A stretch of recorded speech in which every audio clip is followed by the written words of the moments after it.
Brexit trade talks between the UK and EU could be heading to a no-trade deal scenario very quickly, according to polling expert John Curtis.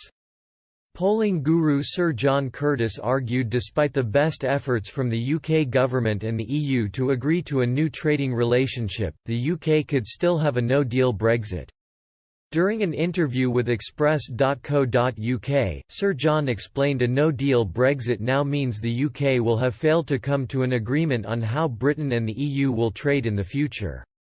He noted the UK would have to apply for an extension to trade talks as early as June 2020, and failing to do this would guarantee the UK cuts ties with the EU at the end of the year without a trade deal in place.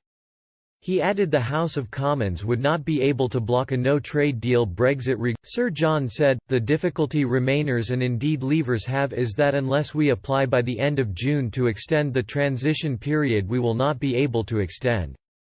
There is no way it can be stopped even if the House of Commons was to be rebellious, and the truth is the current House of Commons is not going to be this rebellious. But there would be no way for the House of Commons in November to say it looks like we are going to crash out without a trade deal, let's force the government not to do it. It simply won't be able to do that. It does, therefore, mean that the pressure will step in very quickly. The European Union has its priorities and the EU's priorities are fish and security. This is because these are the areas where they have things they want. Boris Johnson's government has had to balance the coronavirus epidemic while also preparing for intense months of trade talks with the EU. The EU and UK were forced to scrap face-to-face talks on their new relationship due to the fears this could help the disease spread between nations.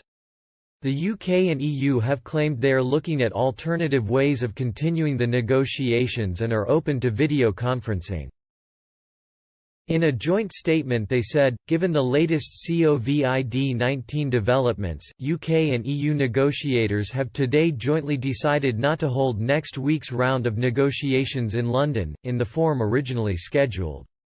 Both sides are currently exploring alternative ways to continue discussions, including if possible the use of video conferences. Some Remainers have argued the coronavirus epidemic is an argument to halt the Brexit process and focus more time on the health issue. However, these arguments have been dismissed by Brexiteers who have countered by insisting Brexit is happening and there is no evidence to suggest stopping Brexit talks would benefit dealing with the coronavirus issue.